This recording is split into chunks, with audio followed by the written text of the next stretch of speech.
Is that him? All right, I'll wait. I think that's Randy now.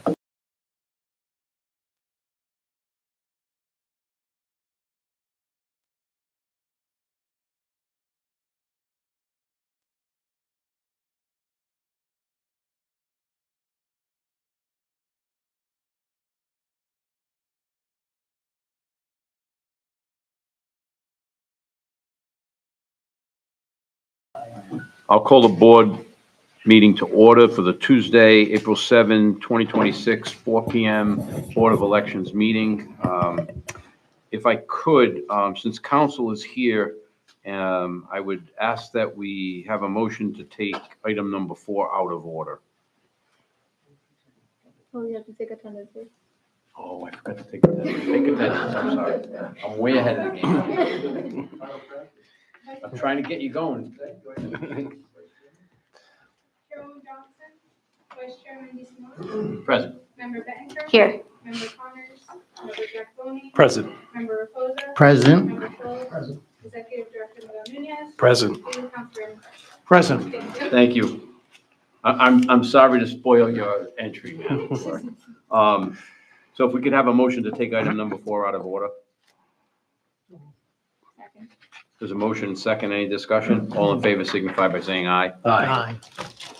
I'll call item number 4. The board may discuss and vote to reduce penalties imposed upon Kevin P. Melancy under Rhode Island General Laws, Section 1725, for good cause pursuant to Rhode Island Rules and Regulations 410 RICR 10-00-14, campaign finance account receivable, reduction of penalty and suspension of campaign account. And if the parties could identify themselves for the record at the table. Rick Thornton, Director of Campaign Finance. Timothy A. Williamson on behalf of Mr. Melanzi. Kevin Melanzi. So I'll actually turn it over to Director Thornton. First, I want to give a brief history of Mr. Melanzi's campaign finance history with the Board of Elections. In 2016, Mr. Melanzi and 2020 ran for Johnson Town Council. In March of 2017, he appealed for a waiver or reduction of $663 in fines and fees that were assessed for 3 late campaign finance reports. The amount was administratively reduced to $100 and paid in full.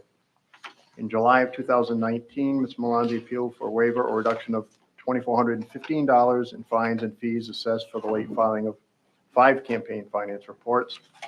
The amount was administratively reduced to $200 and paid.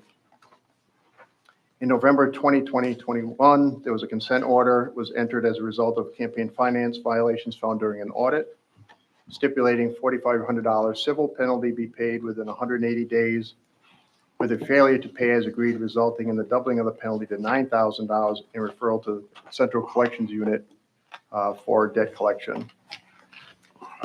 Due to non-payment in June of 2022, the case was referred to CCU due to the, as I said, the non-payment. In October of 2025, Ms. Melanzi paid CCU $2,500. In November of 2025, pursuant to the terms of the Memorandum of Understanding between the Board of Elections and CCU, it was agreed that the penalty would revert to the original amount of $4,500, provide Mr. Melanzi fully complies with his campaign finances and files campaign finance reports that became due and owing following the audit. In January of 2026, Superior Court Settlement Agreement required $2,000 payment, which was made by Ms. Melanzi on January 8, and all delinquent campaign finance reports filed within 30 days with a due date of February 9. On March 5th, the delinquent campaign finance reports were filed from October 1, 2021 through December 31, 2023, when his campaign bank account was closed. The only monies he had remaining in his account following the audit was $195.97, all of which were expended on bank fees. So that resulted in the closure of the account in fourth quarter 2023. So at this point, his campaign finance filings are complete. He has dissolved his account with the board. He is appealing for leniency and a reduction of the fines. Mr. Malanzi would, in terms of the recently enacted accounts receivable reduction regulation, Mr. Malanzi would fall under category 4, which would place him as filers who have registered as a candidate for public office, filed a declaration of candidacy and qualified for placement on the ballot, and also filed all campaign finance reports due within an election cycle, including a final accounting to dissolve the campaign finance account. The board may vote to reduce any outstanding penalties to a maximum of $1,000 per report that was filed past its due date. The total outstanding fines and fees as of March 5, 2026, when Mr. Malanzi's account was finalized and dissolved, it accumulated $25,145. According to the regulation, that would stands a maximum penalty of 9 reports at $1,000 per report, or $9,000. The staff recommendation is to reduce the per report to $250 per report, which would result in a fine of $2,250 due within 90 days, with the failure to pay in full within the 90 days, resulting in the referral of any unpaid amount to the Central Collections Unit for debt collection. Any questions? Any questions from the commission? More questions. Rick, how much money has he paid so far? He fully complied with the original agreement with Central Collections Unit, the $4,500. That is paid in full. So he complied with the consent order? That's correct. So why does he owe some additional amounts? Well, after the audit, his campaign account was still open with the board, so that required more reports to be filed until such time as he completed his accounting, brought the balance down to zero, and dissolved with the Board of Elections. Again, that was not done until just recently.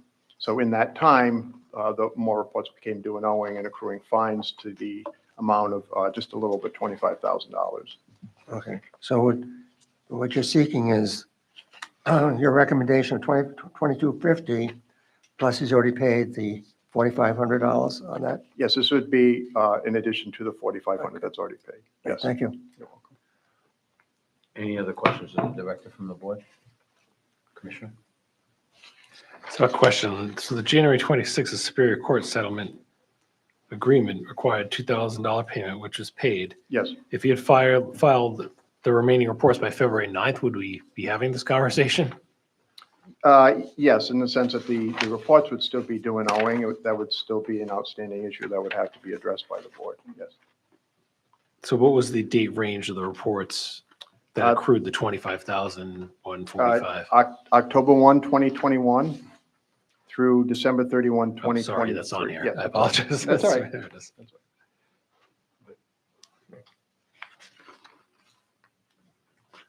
So I guess my question would be, he was in Superior Court in 2026. Wouldn't these have been owed at that point in time? Yes, When the it was. consent order was issued? Yes, it was March 5 of 2026 is when Mr. Malanzi completed his campaign finance filings. So part of the agreement when he was seeking a reduction from the $9,000 because it ballooned from $4,500 to $9,000 because he did not pay the $4,500 as stipulated. Part of the agreement to reduce it back to the original amount was that on the condition that he files those past due reports and becomes compliant with that, Okay. which he has done. If there are no other questions of the director, I'll turn it over to Mr. Malanzi and his counsel. Thank you. Thank you, Mr. Chairman. Not only does my client understand the magnitude of what you do and what he was supposed to do for campaign finance, we're asking for leniency under the sections cited by Mr. Thornton, specifically at $1,000 per report, only because there was no activity whatsoever, politically or otherwise, with the account, with the sole exception of paying bank fees over the period of time in question. So there were no contributions, there were no expenditures, there was nothing. Is he a poor bookkeeper, poor accountant? Perhaps, but there's also some confusion as it relates to what happened in Superior Court where I represented him with CCU. Ed Murray was representing the state on that. We wrapped all that stuff up. As a matter of fact, we were supposed to return to court next Friday. And I was told today that that matter is not going to be required, as Mr. Malanzi has already filed all of his reports. As such, we would ask that you, under the authority provided to you, reduce each one of the accounts, not at $250, as Mr. Thornton suggested, but at $1,000. And if the board will permit, Mr. Malanzi would like to make a statement. Absolutely. You can move the microphone over. Well, I just want to say thanks for hearing my case here today. Again, sitting before any board, I think the first, If we can hold on just for a second. Ray, should he be sworn if he's gonna? If he's going to be making any factual statements, so in that case, why don't we just swear you in? You swear to tell the truth, the whole truth, and nothing but the truth? I do. So again, I just wanted to thank everyone for listening to our arguments, and Mr. Thornton for helping compile these things. And I think, whenever you're in front of a board, the first thing you always want to say is you have accountability, right? So I have accountability to, the matter in front of you. There was a little confusion with my end as far as the meeting that we had back in 2021. I'm also in the restaurant business, so that was a really difficult time in our industry for a couple of years. Not that that's an excuse, but things get kind of lost between the closing of restaurants and opening of restaurants. And we're in the catering business, so we were doing a lot of really intensive work during that period of time, and I lost touch of it. Mr. Murray and I had a conversation back, I think, in 2023 in regards to this fine that wasn't paid, and it sort of got put on hold still. I think it was actually in 2022. And then again, when it came, a sheriff came and served me the order, I said, all right, well, I met with Timmy. We're going to pay this fine, which is what we did. I immediately cut him a check when the constable had served us, and then went to court, figured out the difference of the balance that we owed. And then obviously I worked with Mr. Thornton to rectify any reports that were, in the rears and not filed. So I just want to say thanks for listening to the case, and hopefully we can ask for a little bit of leniency. And if I may add one more thing, just the fact that Mr. Malanzi was not represented by counsel during this period of time. I only got involved in 2026, so just I would like to, not to use that as any type of bargaining chip, but he didn't have legal counsel. Thank you. Any questions or comments from the board? So just a clarifying question, are you saying, so the recommendation is $250 per report for the 9 reports. What are you We're asking? asking for 1,000, which is the maximum. Just 1,000 in general? No, 1,000 per report. That would lower the $25,000 or change down to. But so the staff recommendation is actually less than what you're asking. So the recommendation is $250 per report. Yeah, right, but you can do $9,000 at 9 reports at $1,000. We're asking for you to maximize, so each one of the reports, we're asking you to reduce it by 1,000. Can I jump in? Yeah, please. I believe that the staff recommendation. It's for you to pay is that $2,200, you pay and that's it. If it's $2,200, I apologize. It is, yeah. I thought you We were- want you to pay less. The maximum we would charge under our I reg. think I have misspoken. 9. I apologize. That's why I was like, wait a second, what, if you want to give us more money, we are happy to I would take it. love Just to give kidding. you guys more money, but I'm not in that position. No, yeah. So that's why I was clarifying. So the staff is recommending it's $250 per, which would total $2,250. We can accept that. Mr. Chairman, I move that we accept and adopt the staff recommendation in excess of $2,250. I second it. There's a motion second. Any discussion? All in favor signify by saying aye. Aye. Guys have it. Thank you very much. Thank you.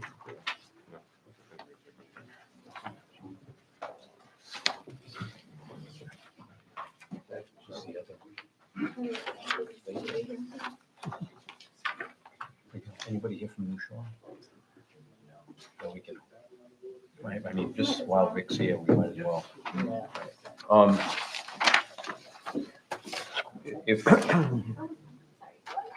If the board's agreeable, maybe we could handle the matter of the new showroom Town Committee, which would be item number 5. We need another motion to take that out of order as well. So move. Second.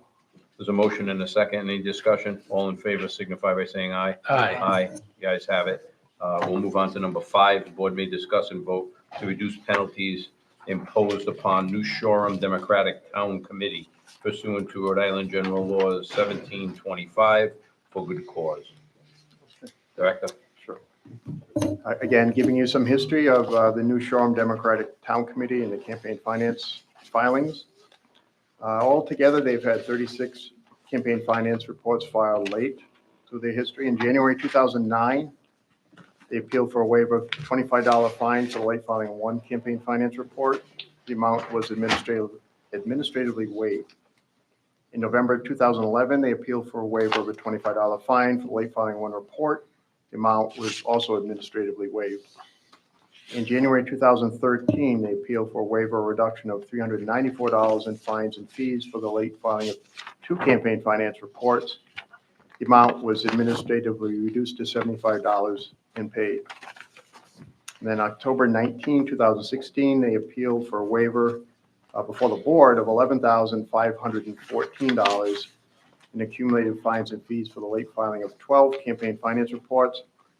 The board at that time reduced the amount to $200, and that was paid. So what's under consideration today, the New Shoreham Democratic Town Committee was late on 18 campaign finance reports from second quarter 2021 through fourth quarter 2025. But during that time, they only raised $5 and they expended $545. Again, just to let you know, for each report that is due, a reminder notice is sent to all filers to remind them that a report is becoming due.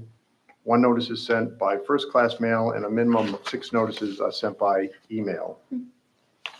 Once a report becomes delinquent, an initial notice of organization, notice of noncompliance is sent by a first-class mail. And if the report is still not filed, a second notice of noncompliance is sent via certified mail. So the total outstanding fines and fees as of today, $10,946. The committee is current with their filings as of today. The committee does not fall under the accounts receivable reduction regulation. That's something that perhaps we will remedy in the future. It applies to candidates and not to committees. So the recommendation in this case is a $2,000 fine to be paid from the personal funds of the chairperson, which is an agreement that the chairperson of any political action committee or political party committee consents to when they file an affidavit with the board, that they are personally responsible for the fines, and that fine be paid within 90 days, with a failure to pay full within 90 days resulting in the referral of any unpaid amount to CCU for debt collection. The chairperson was informed of this meeting. Again, he's on Block Island. He did not choose to make the journey to the mainland. And again, he said he would take the board's decision on this matter. I have a question, Rick. I understand that the chairperson is personally responsible. But you're going back, 4 years, 5 years? So is it the same chairperson there, or we have different chairpersons? It is the same chairperson. Part of the issue there, unfortunately, there was a single signatory on the campaign account, and that was that of the treasurer, not the chairperson. And the chairperson was having difficulty sometimes communicating with the treasurer and getting the information to file the reports. Any other questions from the board? Is there a motion? I'll make one. I move that we accept the staff recommendation, assess a fine of $2,000 to be paid from the personal funds of the chairperson within 90 days. I second it. Motion and a second. Any discussion? All in favor signify by saying aye. Aye. Ayes have it. And we can go back to number 1. Board may discuss and vote to approve the minutes of the meeting on March 3, 2026. Move to approve the minutes for March 3rd. Is there a second? Second. Second. Motion and a second. Any discussion? All in favor signify by saying aye. Aye. The ayes have it. Item number 2, the board will consider and vote upon a proposed rule and regulation for early voting conduct, a copy of which is attached. I will turn it over to the executive director. Good evening, honorable members of the board. This regulation before you today has been developed over the last several months. We have worked with the Secretary of State's office to receive their input in several rounds of feedback, as well as with the Elections Committee of the City and Town Clerks Association for several rounds of gathering feedback from them on this regulation. So they have seen drafts of the prior versions of this regulation, and before you today is the latest draft on this regulation for presentation to the board. As you know, under Rhode Island General Law 1722.2, Section G, which I printed out and provided you with a copy of with the highlighted Section G, early voting in Rhode Island is actually emergency mail voting, with the primary difference that under early voting, the voters are checked on an electronic poll pad rather than completing a paper application as they would for an emergency mail ballot. And their ballot is actually inserted into a DS-200 for immediate tabulation rather than being inserted into an envelope as a traditional emergency mail voter would do. However, early voting falls under Section 1720, which is in fact mail voting. And in the state of Rhode Island, we've undergone 3 election cycles with early voting, including, if you include the special election for Congressional District 1, that would be 4 election cycles. So this would be our 4th traditional statewide cycle with early voting. And based on the conduct of early voting over these 3 past cycles, it's been clear that there needs to be some regulation established in order to govern the conduct of early voting in a similar fashion to Election Day voting happens at the polling place.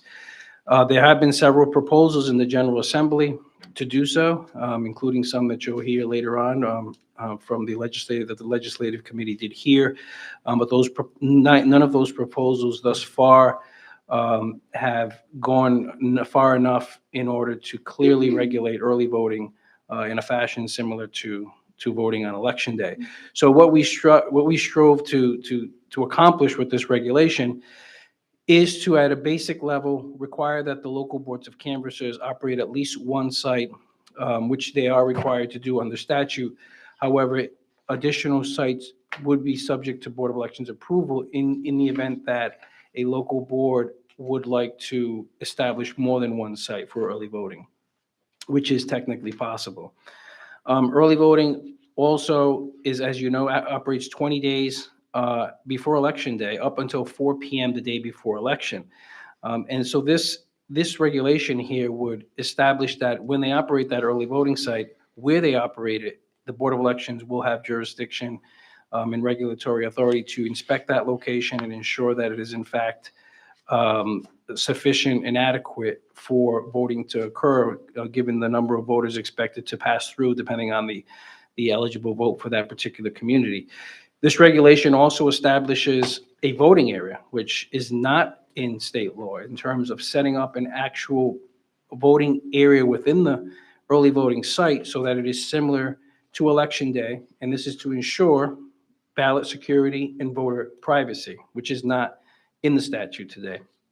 It also makes sure that, as I mentioned, that all of these early voting sites, including those in city and town halls and off-site locations, are all handicap accessible and meet those various requirements.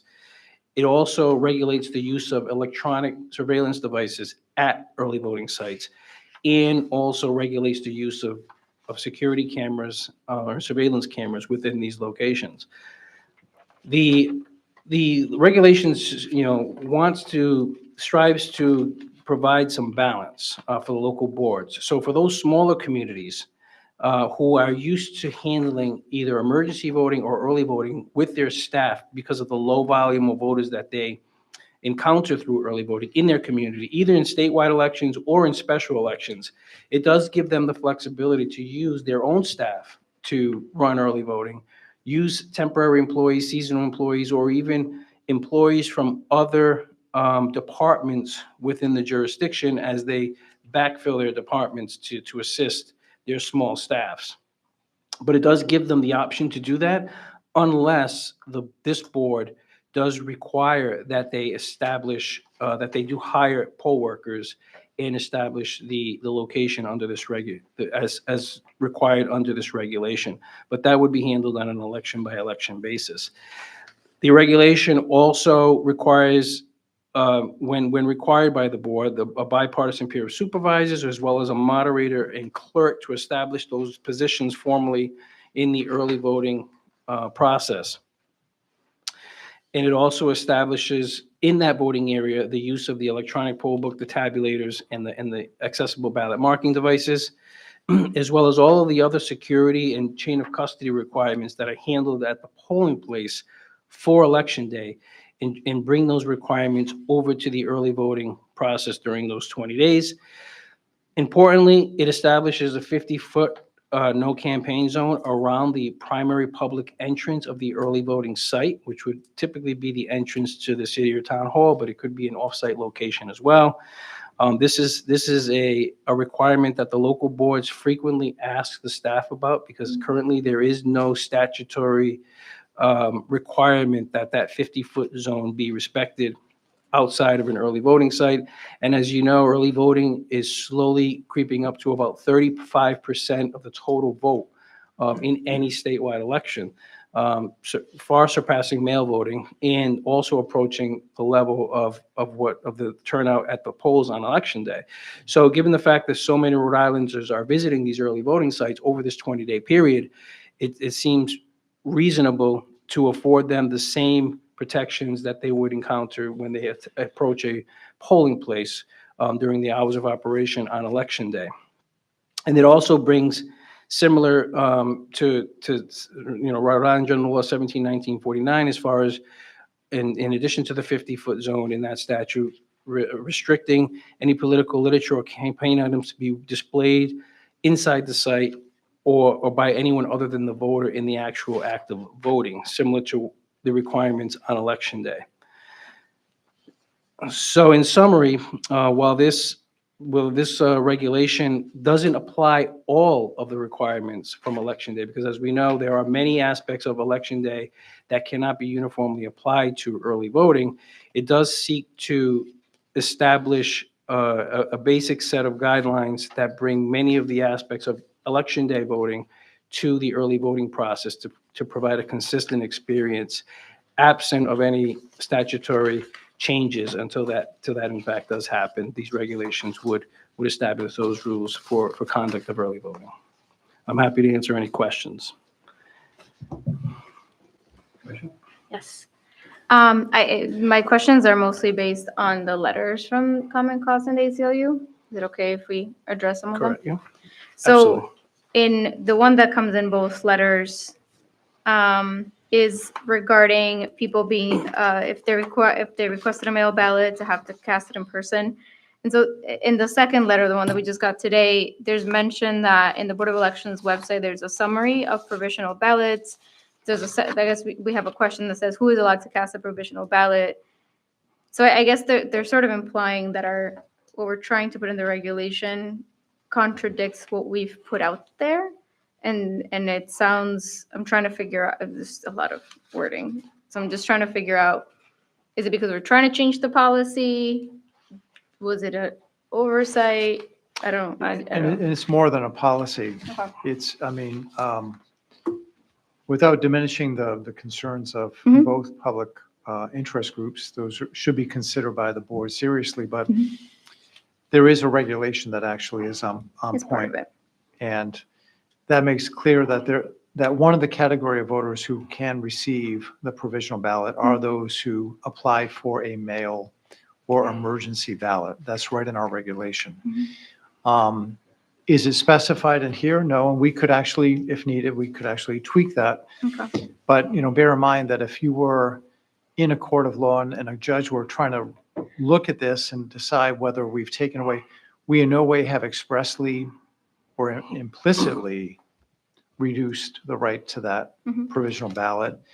And a court, whenever possible, would try to harmonize Yeah. both the statutes and the regulations. So I think as it's written, I don't think there's anything here that was intended to or specifically excludes or limits Mhm. access to provisional ballots. That being said, if the board wants us to clarify it, I'm sure that Miguel, the staff, and I could come up with something to that effect. Because we would be clarifying that it already exists, basically. Correct, Got it. right. And reference our other Yeah, can we just do that? you could reference the other I regulation think if you that'd be want. I easier. mean, obviously, when a court were to look at this, all those regulations Yeah. that might affect a voter's right come into play, Yeah. but we in no way intended to Mhm. reduce that right. Yeah. And I Um, didn't know about the part of your website, so that's why I was like, wait a second, I'm Yeah. confused. And then my other question was about, in the newer letter, around, that should add, like, or designated mail ballot receptacles. They were sort of asking for that language to be added, since it's something that we're doing. I wasn't sure how we felt about that. So I know we So- haven't talked about the receptacles in like a year.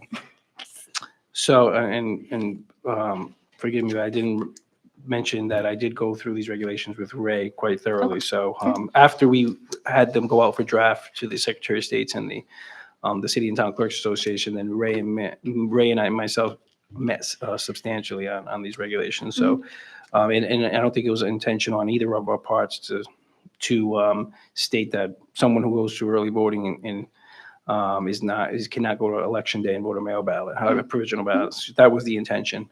As far as the receptacles, we do send receptacles to early. We do not provide them in the town halls because there is an official drop box outside the town hall.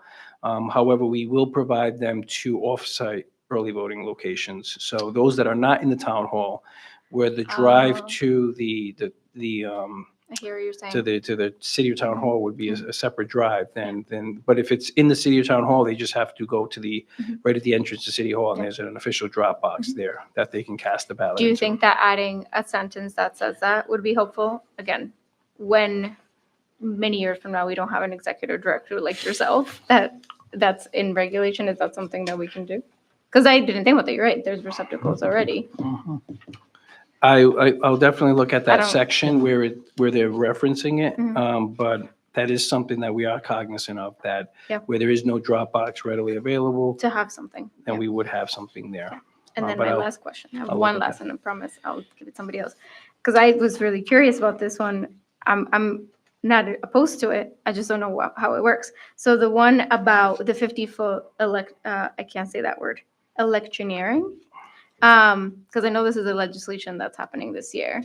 Yeah. If we put it in regulations, like, will we get in trouble with the General Assembly? It's a good question. I mean, one thought I had is that, I think we would agree that if the General Assembly actually took a vote and voted down Mhm. that bill, that would be informative to us as to whether or not we should be Yeah. doing this. Mhm. Whether or not we get to that point, it may just, never get out of committee. We just don't know. But certainly, that issue is before the General Assembly Mhm. and would guide us. Yeah. We are a creature of the General Assembly, and Mhm, we would follow whatever they say in that regard. It's more that if they don't do it, what do we do with, something that Miguel and the staff live with? I get calls from him occasionally on, Mhm. which is, what do we do with that 20-day period? And we Mhm. have people who Yeah. might be doing. One thing I added was just to, note that it would be from the primary entrance, just to make sure that somebody's not trying to measure the 50 feet from the Within the next fire offices, yep. exit or the back exit, places that are not really being used. Yeah, yeah. We don't want to curtail speech more than necessary. I think- But by the same token, we are trying to replicate and afford the voter during that 20-day period as much of the same protections as are afforded on election day. Yeah. So we think that it is appropriate to have the 50 feet insulated from Yeah. that. mindful, of course, of what they're saying, which is that it could, it does curtail speech to some extent, but, it does on election day as well. And I think it's a legitimate purpose to try to silence the noise when people are getting ready to enter in the process of casting a ballot. And I think I don't believe, their intention is not to prohibit a protest or an event. Yeah. If it's happening outside of that 50 feet, it's certainly still possible to happen, just not within that 50-foot zone because this is a designated voting area. And I think these are sort of the arguments that for the last several years have always come up with this aspect of regulating early voting. However, given the popularity of early voting, I think that the staff and the city and town clerks association are just looking to regulate that 50-foot zone just in a similar fashion to election day. And in terms of the flyer or the brochure hanging up in a bulletin board, I mean, if the polling place is in the break room and there's a bulletin board, that would probably be an issue regardless of having a flyer for a candidate.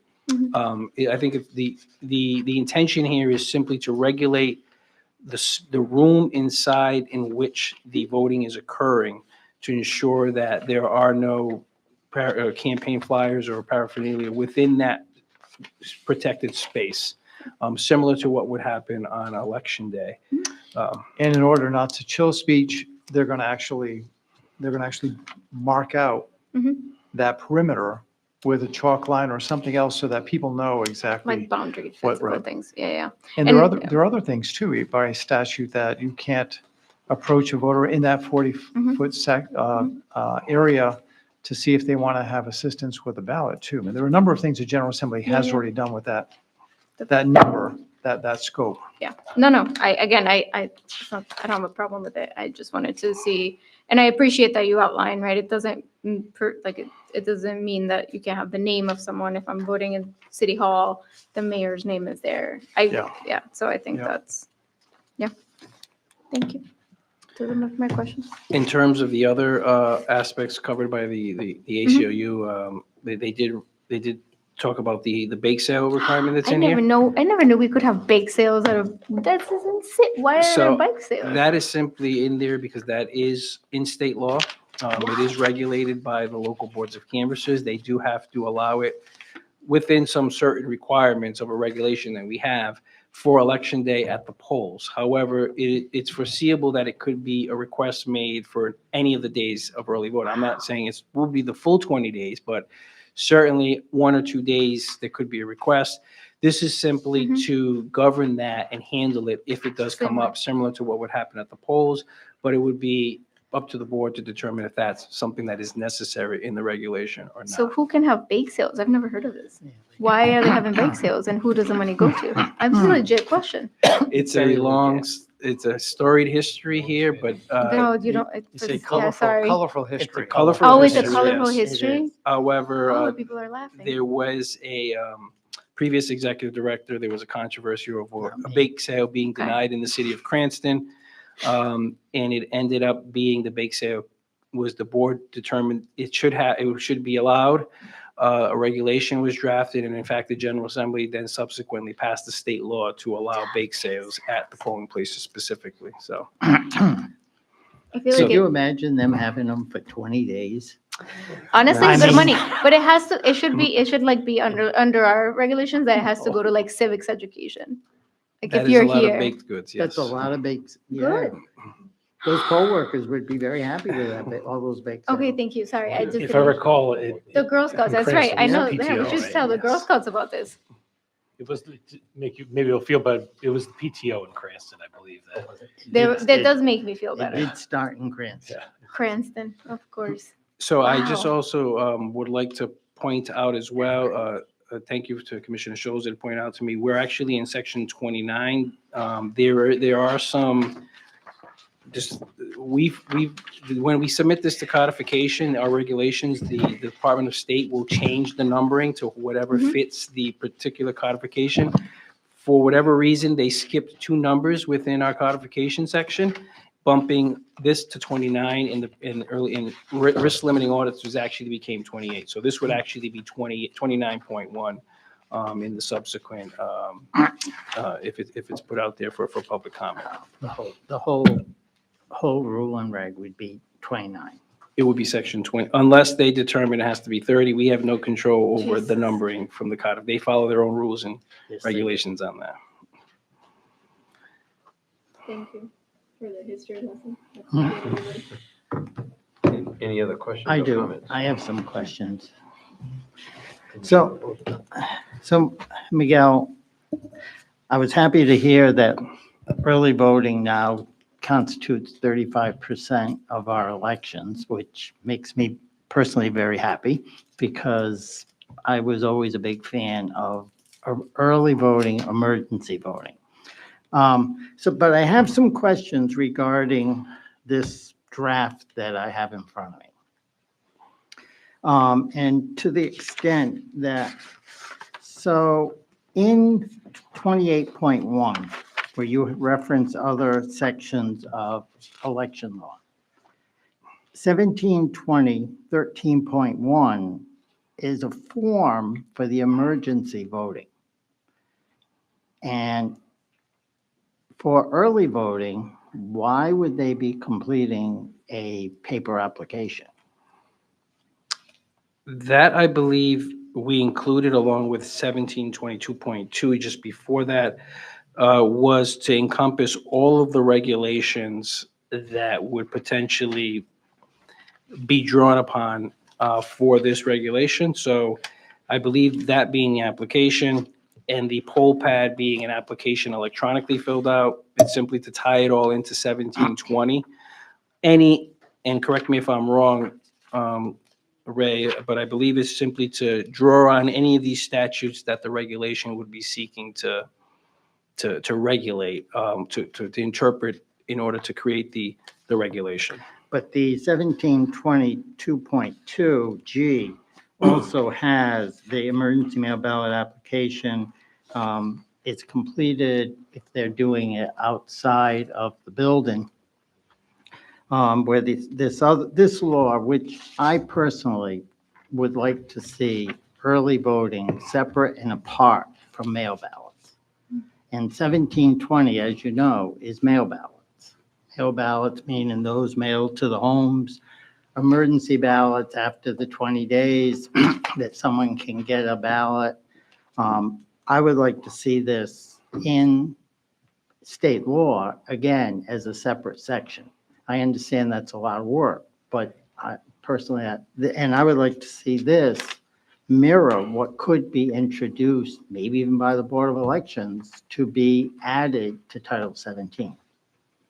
But I do have another question. So 1720, 14.2 is also included in this. 1720, 14.2 has to do with the applicable to early voting.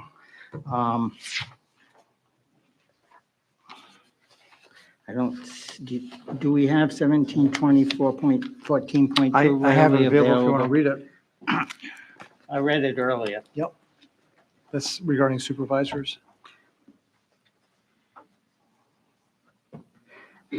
So what we're looking to do is create basically a polling place for 20 days, which I agree with. For early voting, it should be. So, and now moving on to the next question I had is in this 28.1, 17/2016, again references mail ballots. And there is a distinction between mail ballots and early voting. Oh, bless you.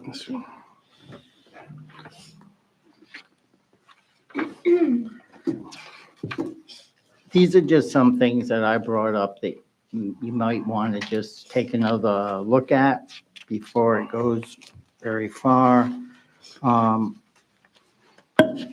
28.3, definitions, the clerk what I was going to suggest is that the second sentence says, "The clerk maintains control of all ballots inside the blue supply box." I'm wondering if it should be reworded to include a sentence further in that section with, move that up to sentence 2 that says, "The clerk accounts for all ballots that are listed on the election certificate." Because then that way there, they know exactly how many ballots that they have to keep track of. Because ballot security and early voting is extremely important because they have these unvoted ballots for 20 days in a blue supply box. So I thought maybe it should be worded differently in that paragraph.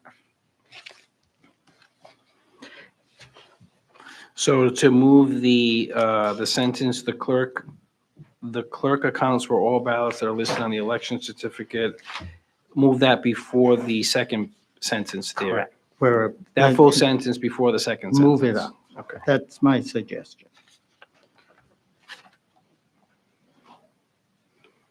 Election official reference.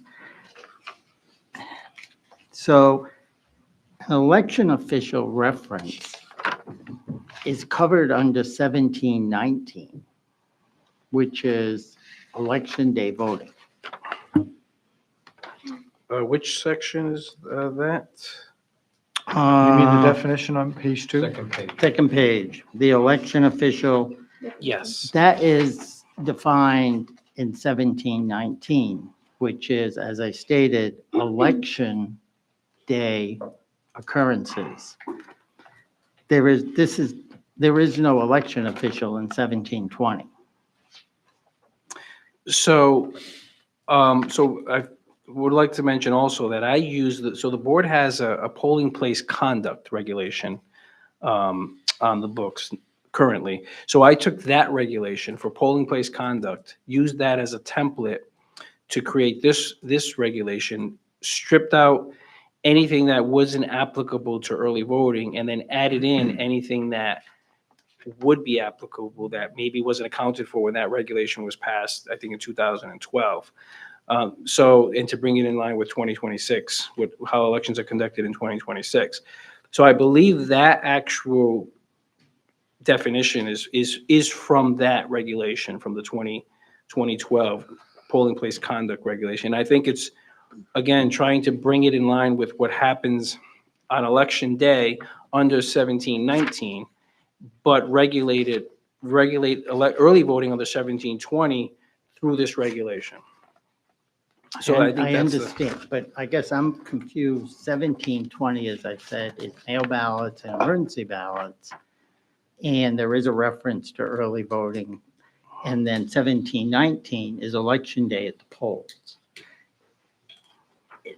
That is, the 1719 election official is not included in 1720. So we can bring that over as a reference from one section of Title 17 to another? We're actually creating an entire almost population of entities who'll be working for early voting that is not in existence anywhere. So we're trying to create, through the definition of election official, the other references to greeters, et cetera, that entire process, walking it over into the early voting process at each of the local communities. So yes, we're extracting some definitions throughout Title 17, as you said, including Chapter 19, and incorporating them right here. And we can do that, It's a definition, it's not, yes. even though it's a definition, but it also tells you kind of what they do. We're actually creating a number of procedures for the local communities that do not exist at this point. I agree 100%. And it doesn't exist, but again, it should. Yeah. And I think. I mean, it- as you I said, think it having- sh- It having- should be in. Having an Title early 17. voting statute that governs all of this would possibly be the next step. Because I was always on the assumption that we could always create rules and regs to enforce a section of the law that already exists. Yeah. But in this case, it doesn't exist in 1720. Well, the right to cast the ballot at the local canvassing authority does exist. And what we're trying to do is give the same protocol, the same protections that are afforded to the voter on election day. So, I mean, that right does exist. We're just adding in the belt and suspenders that should be there to make sure, including, for example, just making sure that the voting place is protected, that there's privacy, that there's no surveillance. All of those things are from other parts of our laws and regulations, but we're trying to create it for that same 20-day period. Moving on, 28.5 is voter eligibility. My thought was that A1, I liked.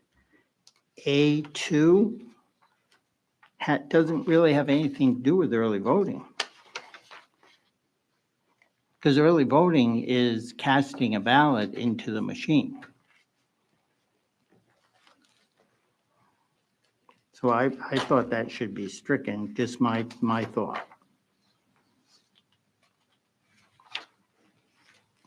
The next one that I have. So this is 28.5. 28.52. That's a provisional voting and election. Yep. I think we discussed that one, correct, at length. We went back and forth on that. I believe it's the requirement that they, and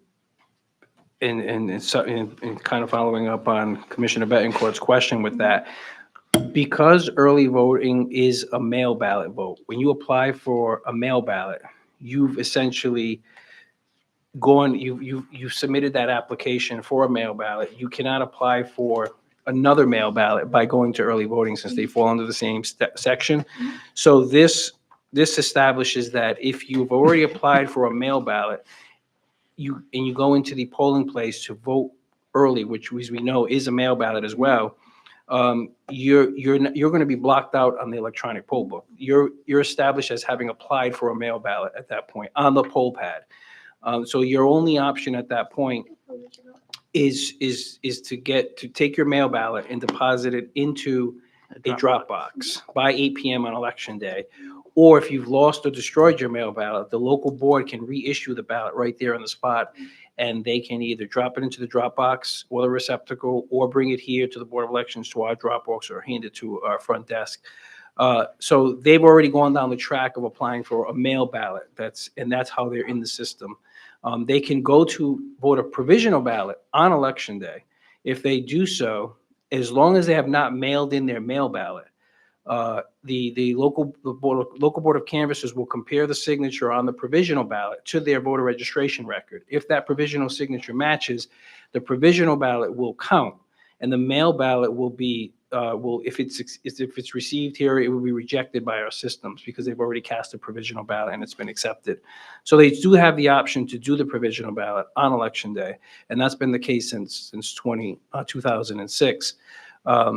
So that opportunity is still. So I believe this language is in there, Bob, basically to clarify the 8 p.m. for those voters. But we have a rule and reg on drop boxes, which this would fall under. And this rule and reg that's before us today has to do with the early voting.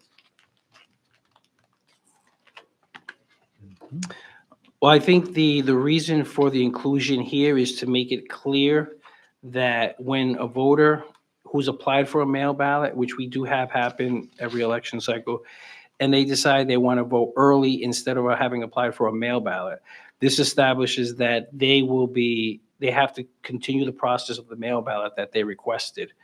Either they get a new replacement mail ballot and cast it into a drop box, or which I believe is the ACLU suggestion, to add in some language to this section to say, or they can cast a provisional ballot on election day. Can you merge 1 and 2 together?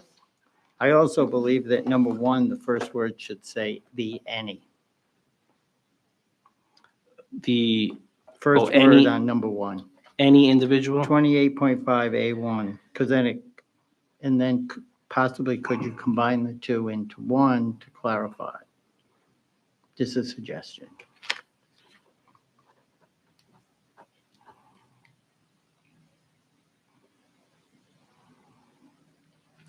I believe so, because I believe we talked about this particular item, and it originally said, and I believe in our current regulations on polling place conduct, it actually lays out the 30 days. Any individual who's been a resident of the city or town for 30 days. So we updated that language to simplify it to say an individual, and it could say any, who is eligible to vote in the election in which early voting is being conducted. That's the basic requirement, so. You're right. So the language originally did read that an individual who has been registered to vote in the city or town for 30 days or more. So that language was deleted from Correct. this previous draft. Because that is the language that exists in our current regulation. Right. Which is separate and apart from this on polling place conduct. But I do agree that it should say any or can say I- any, correct? I think that's, yes, it can, and I don't see any problem with just merging those two graphs together. I think they should be. That's my suggestion. 28 points. Well, while we're on that though, this subsection 2, rather than go back over it later, they're just looking for it to be clarified that the person's ability to cast a provisional ballot be still in effect, or we have some notation of that. So I think at the end of that paragraph, you could just say, nothing herein shall be construed to limit the right of a person to cast a provisional ballot on election day. That makes sense. Because we don't want to have those being Yep. done prior to election day. The law says election day, right, Ray? Yeah. So that would be my suggestion, not to interrupt you, Commissioner. Propose it because you are on a roll. and I like it. Anytime. It's just that while we were there, there was a thought. So, And 28.6B, timeframe of operation, where it says it begins 20 days prior or election day, and ending at 4 PM on the day prior. That's good, but there is another reference in here that it ends at 8 o'clock on election day. I saw it in here. I didn't write down where I saw it. But anyway, so just to let you know, so when you review this, moving on to 28.7, early voting conduct. Number 2, examination of optical scan tabulator prior to opening early voting. And then because they use the same machine for 20 days. I think there personally should be something in here that explains that they do an accounting when they start the machine in the morning, when they shut the machine off at night, on how many numbers are like around the public counter, how many ballots they have left, so that there is accountability and ballot security relating to the early voting.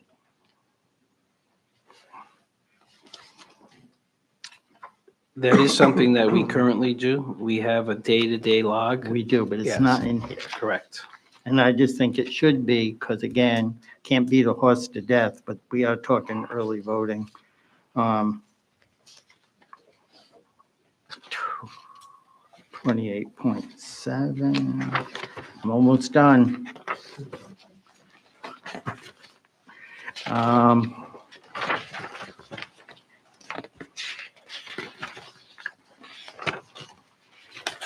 Twenty-eight point seven D.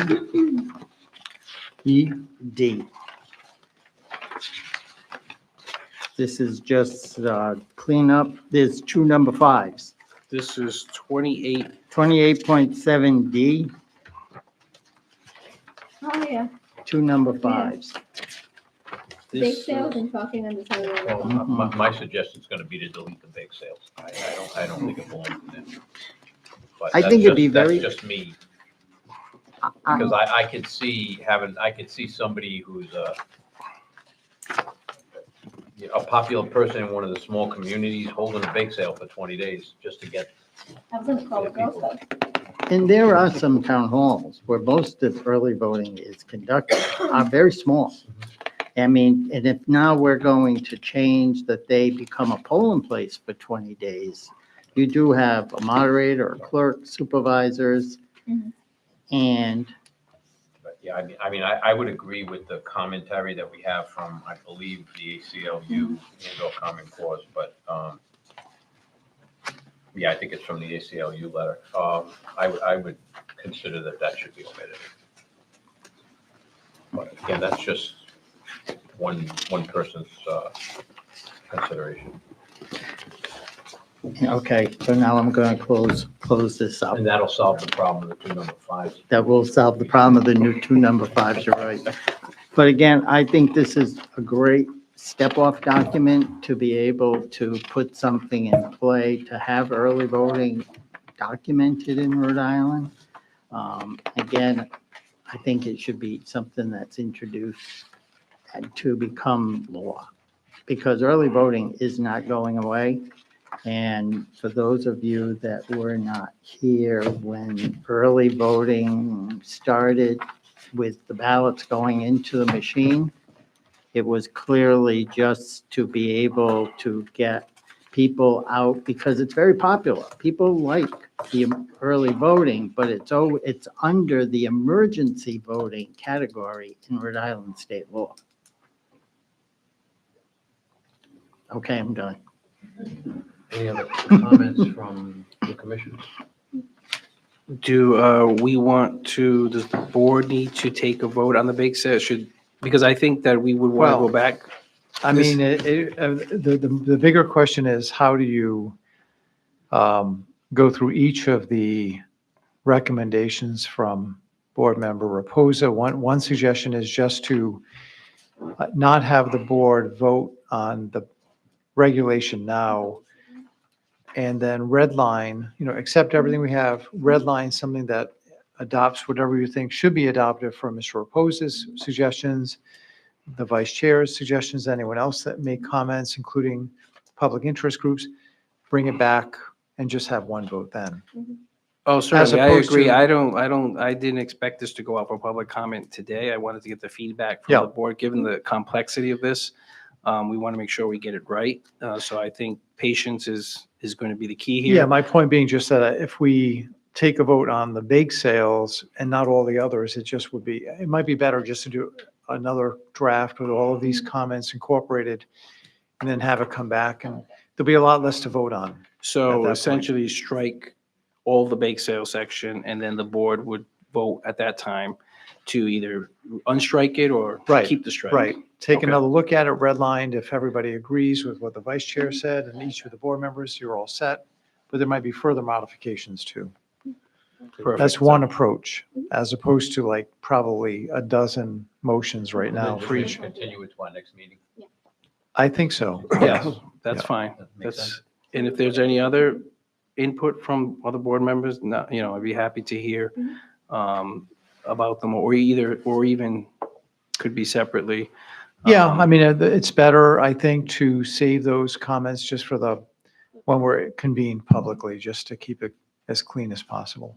Are you suggesting a draft be presented next month? Yes, And with then each we'll- of your suggestions, the vice chair's suggestions, and everybody else's comments. Then they can I guess see I- them and decide whether they want to make them or not. I guess I do have one more statement. It's not comments.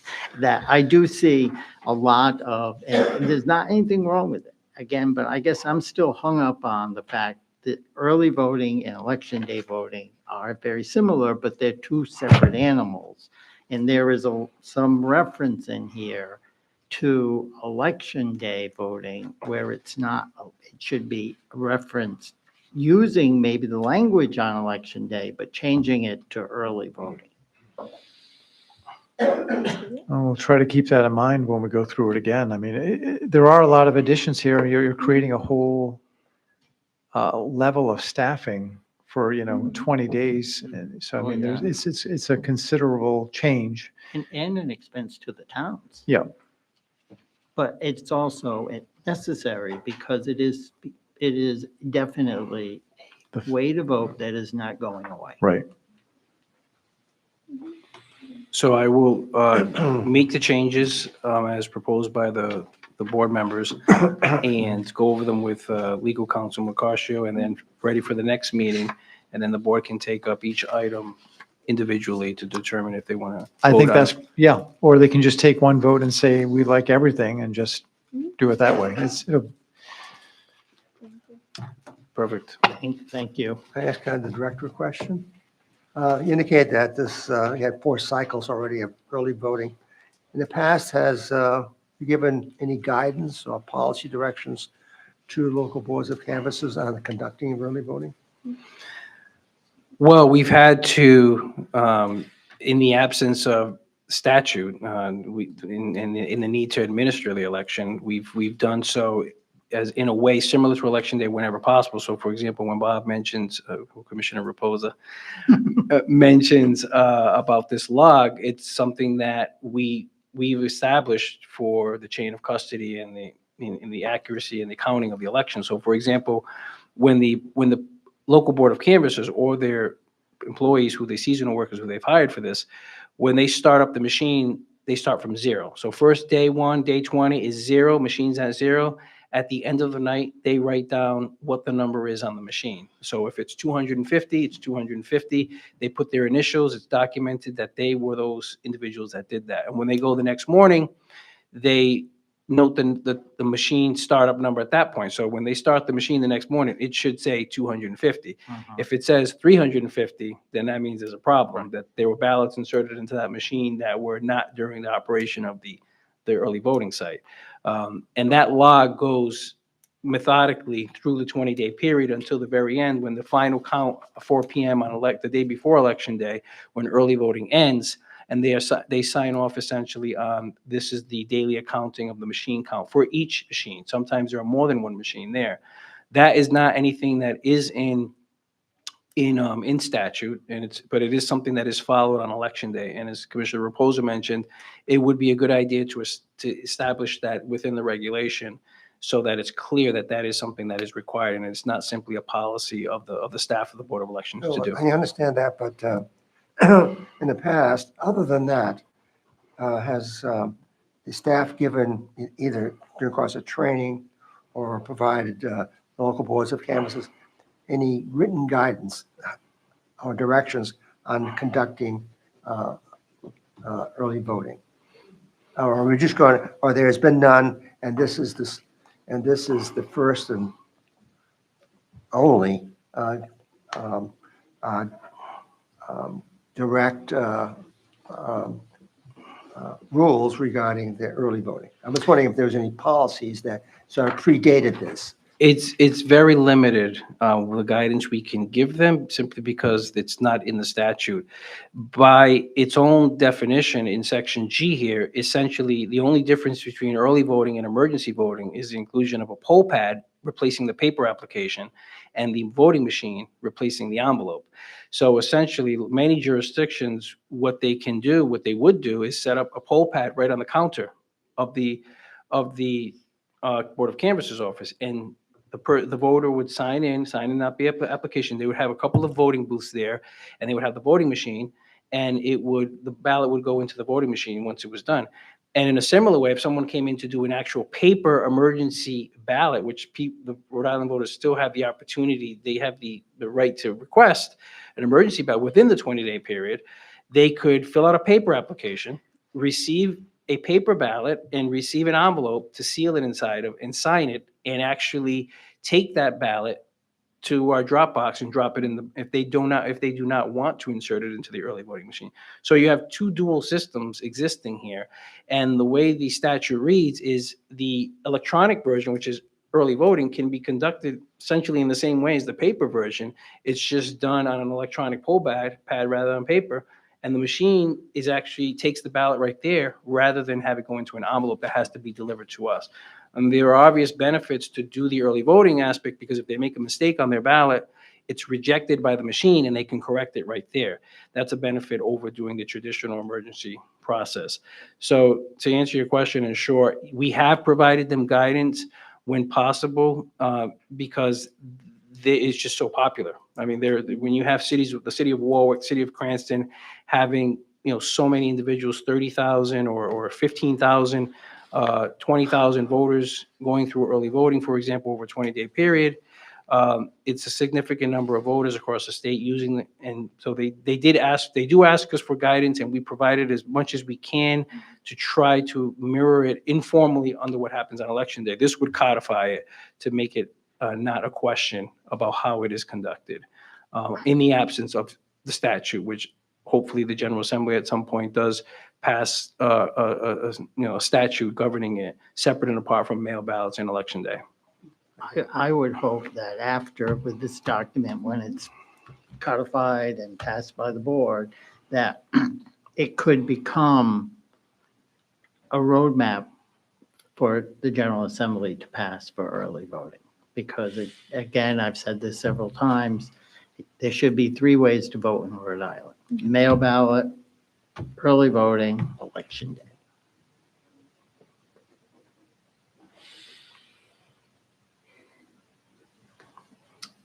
So, Ray, so you just suggest a motion continuing? Do you want?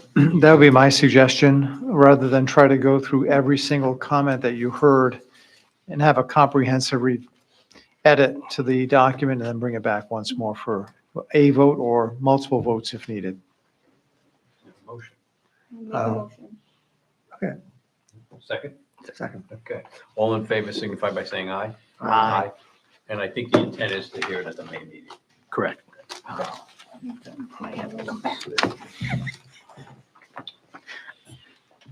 Item number 3, the board may discuss and vote upon the recommendation from the Legislative Committee on the attached campaign finance and election legislation submitted by other persons and entities to the General Assembly during the current legislative term. And I would turn this over to the chairperson of the Legislative Committee. Commissioner. Thank you. Thank you so much. The way that we'll go about today is, does everybody have the same? Yes, perfect. Great, awesome. You have a great little spreadsheet that the team has put together. So we're going to first go over those that are highlighted green. What that means is that these are bills that we have already voted for their companion bills, so for the other chamber. Now we have both bills, and so we would like to have the full board vote for those bills in whichever way, either support or oppose, or in opposition for the ones that are in green. Does that make sense for everybody? All right, we'll go one by one. Is that okay? And if there's questions, we can stop them. So the first one is Senate Bill 2490.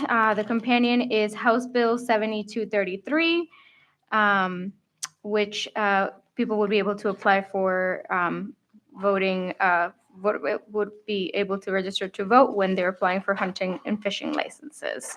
The committee voted to support it, and the board voted to support the companion. Do I make the motion, or does you make the motion? That's a great question. I think you need someone to make the motion. Great. So I guess Commissioner Raposa Thank will you. make the motion. All right, we I'll have. second that. And Commissioner Jacoboni will second. Great. All in favor signify by saying aye. Aye. Ayes have it. Thank you. The next one is Senate Bill 2720 and House Bill 7450. This act would amend various campaign finance sections. The board in the past voted to support the companion. And these are identical bills. Correct. The These are House and Senate exactly identical. So in the board vote, you'll see how we voted for the original companion. Is there a motion to support? I'll make a motion to support the recommendation. Support by Commissioner I Jacoboni, second. seconded by Commissioner Raposa. All in favor signify by saying aye. Aye. Ayes have it. Any nays? No. Motion passes. Great. Are we going? Yeah, okay, we're almost done. The next one is House Bill 7572 with Senate Bill 2131. And this is about putting the 50 feet buffer during early voting, which we just talked about. The board voted to support the original companion. I I support. move to support the bill. There's a second. I All in second. favor signify by saying aye. Aye. Any opposed? Ayes have it. The next bill is House Bill 7668, Senate Companion 2304.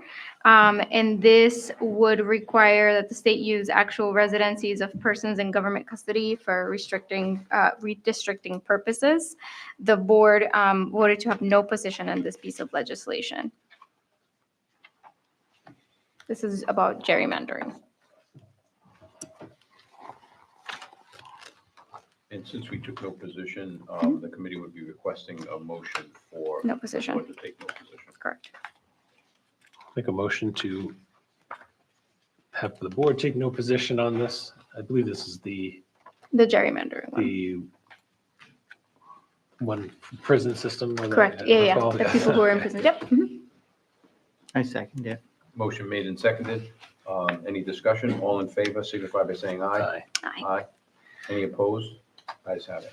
The next bill is House Bill 7978 with Senate Bill 2593. And the act would redefine a political party. So it adds it distinguishes between major and minor parties. The committee and the board voted originally to have no position on this original bill.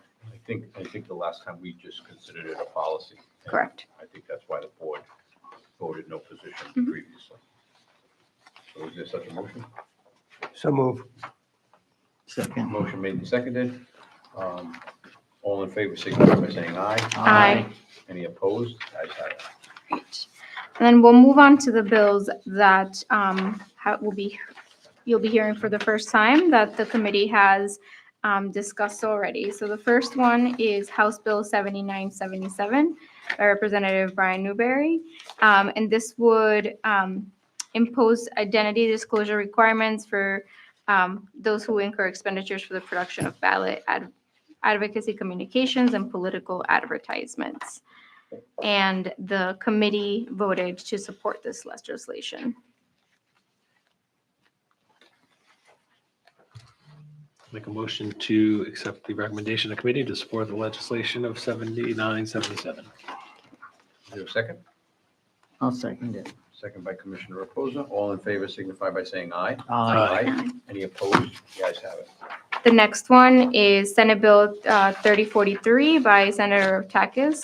The act would set an early deadline from June to April for filing your declaration of candidacy nomination papers. And the committee voted to have no position on this legislation. My recollection is that also that the staff Mhm. recommended no position because this is just a policy concern, and Mhm. the staff's position is they'll apply whatever Whatever standard comes in, that is yep. applied by the General Assembly. Mhm. So is there a motion for no support of? Excuse me, is that the ranked choice voting? No. Oh, Is it? no. It's 3043 is not ranked choice voting. 43, no, this is 3043 is changing the It's name on candidacy it. and nomination period. Which number is that? 3043. 43. That's the top one? Mhm. Yes. So that just sets an earlier deadline for declaration period.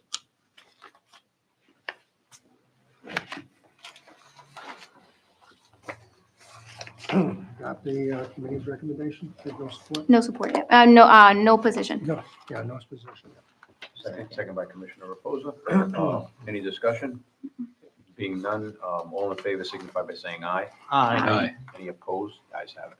Great. The next one is Senate Bill 2590 and House Bill 7788 by Senator Zurier. And the act would spell out rules and regulations for presidential preference primary that would also establish rules for ranked choice voting. And the committee voted to oppose this legislation. And if I could just interject yeah, for a please. moment. So before you, I had a ballot created based on our 2022 election, general election. So you have two different versions there. You have the original version, which shows exactly what the ballot looked like on election day. in the city of Pawtucket in precinct 2601. That was a two-card ballot, meaning there were 2 pages. Every voter received 2 pages to their ballot. So two ballots had to be put into the machine for each voter. And the other version that you see there, which has the dark black separations there, is a ranked choice equivalent. So if that exact ballot were converted over to ranked choice voting, it would go from being a 2-card ballot to a 3-card ballot, double-sided. The implications of that on the administration of the election is that more cards per voter means more machines are going to be needed in order to conduct the election. So essentially, we potentially would have to purchase more equipment to send to these locations for ranked choice voting. Now, in this case, since it's limited to the presidential preference primary, typically not all the polling places will open in the presidential preference primary. So equipment issue is not as much of an issue for PPP. However, I just wanted to show the board what exactly a voter would see in the voting booth on election day or in early voting if it was converted over to a ranked choice system for the presidential preference primary. And also, I did know in the legislative committee that some portions of this statute refer to the Secretary of State as results being reported by the Secretary of State or being reported to the Secretary of State, and the Secretary of State does not tabulate results and they don't report results. That is statutorily falls under the Board of Elections. So for that reason, the staff informed the legislative committee that those changes would have to be made in order for the staff to support the legislation. That's why the legislative committee voted to oppose it.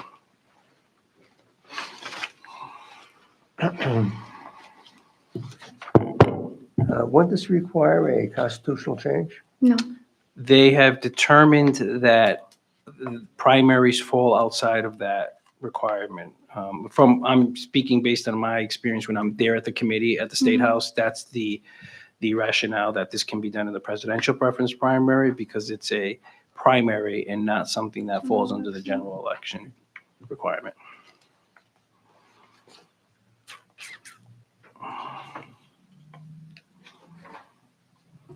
I'll make a motion to accept the committee's recommendation to oppose. There's a motion. Is there a second? I'll second it. Motion and a second by Commissioner Reposa.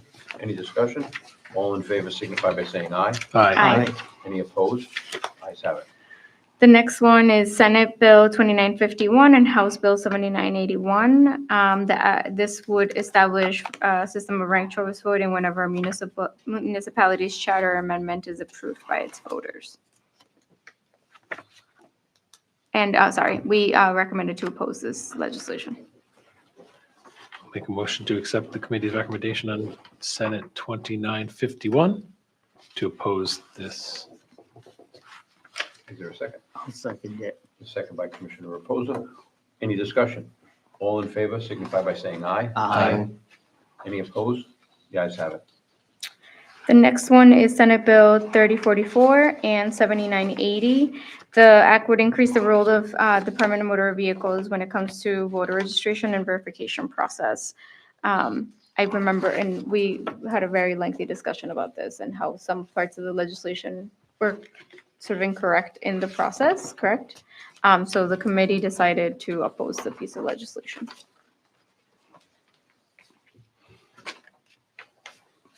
Yeah, I think just to detail it a bit further, it adds a bit of complexity. Currently, this when you register to vote at the Department of Motor Vehicles, when you indicate that you're a U.S. citizen and you provide documents proving that you're a U.S. citizen, you are automatically registered to vote, or you can opt out of doing so. And if you opt out, then your information is not transmitted to the Secretary of State's office through the voter registration system. This proposal would remove the ability for a voter to opt out at the DMV. Instead, they would be mailed a notice in which they could opt out of their registration. I believe it's 14 days in the statute that they would have to return that notice in order to opt out. So it removes the opt-out functionality from the actual DMV and places it in the form of a letter that goes to the voter, and to give them that opportunity to opt out. And the legislative committee voted to oppose that additional requirement because of that, if I recall correctly, because of the adding in that opt-out by mail. Yeah, well, I think we just thought it would be a little too cumbersome and too Mhm. much of a burden on On the the voter. voter now to get a letter and then send it back. What if they have a second residency? I mean, who sends the letter? Secretary of State or the local board? The local board. That was another concern, Mhm. that at least I had anyway. I don't want to speak for the whole committee. Make a motion to accept the recommendation of the committee to oppose Senate 3044. There's a motion? Second. Second, Commissioner Reposa. Any discussion? All in favor signify by saying aye. Aye. Any opposed? Ayes have it. Motion carries. We did it. And that's the last one. That's it That's the last for one. now. Okay. You want more? I do We have not. like 5 pages of this. Thank you. I think we're on item number 6, the board may hear and consider an update on campaign finance matter relating to Charmaine Webster. I'm sorry, Rick, I should have done that before when you were here. No, that's quite all right. It's always an education. He learned about bake sales. Charmaine Webster ran for Woonsocket City Council in 2020. If you recall, in August of 2022, an audit was conducted of her campaign finances, which revealed that about $2,600 in campaign funds were used for personal use in violation of campaign finance law. On October 18, 2022, the board voted to refer the matter to the Office of the Attorney General for further consideration. However, the statute of limitations lapsed for the Attorney General's office to prosecute the matter as a criminal matter, the 3 years lapsing on April 29, 2025, which was the 3 years from the date of the last reported misuse of campaign funds. So again, this is being added to the agenda to let you know that, again, the Attorney General's office will not be prosecuting the matter as a criminal matter. That remedy is no longer possible. The intention is to readdress this by campaign finance and the board. Any questions? So Ray, we don't need to take any action on that. It's just informative. It was just to acknowledge that something that was out is now back, and then that will leave it to your staff and to Rick to advance this as to the next step and return it to you for further consideration. But there's nothing before you today that needs a vote to be considered, more just to acknowledge the return of the document, or the file, I should say. Any questions or concerns from the board regarding this? Looks like item number 7 and 8 are removed into executive session. So item number 7, the board may vote to convene an executive session regarding an investigation into allegations of misconduct, either civil or criminal, in accordance with Rhode Island General Laws 42465A4. And item 8, the board may vote to meet an executive session pursuant to Rhode Island General Laws 42465A2 regarding a lawsuit in the Providence County Superior Court captioned Robert Cando versus the State Board of Elections, CA number PC 2017-4918. Is there such a motion? And I just, as a technicality, I do ask that you take separate, You want separate motion? yes, separate votes. Is there a motion on item 7? So moved. Second. A motion second. All in favor signify by saying aye. Aye. No. Is there a motion, is it the same motion on item 8? So Motion and a second. All in favor signify by saying aye. Aye. Any opposed? The ayes have it. We are in executive session.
We are resuming open session of the meeting. And council will report out from our executive session.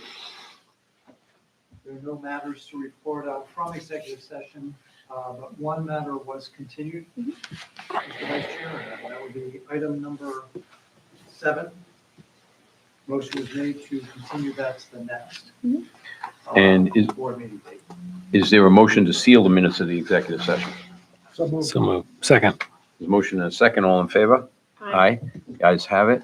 No opposed. And I believe that's it. Move to adjourn? Second. There's a motion and a second. All in favor? Aye.